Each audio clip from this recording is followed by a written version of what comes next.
ዛለት ሪያ ሊያ ደስ ይላታል ልጅ ሲወለድላት በድሞነ ፍሬው ያማረ ዘር እንዲበዛለት ሳሚ ደስ ይለዋል ልጅ ሲወለድላት ዛለት ሪያ ሊያ ደስ ይላታል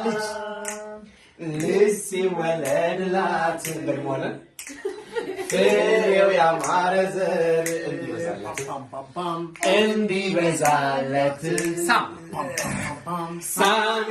ደስ ይለዋል ልጅ ሲወለድለት ደግሞ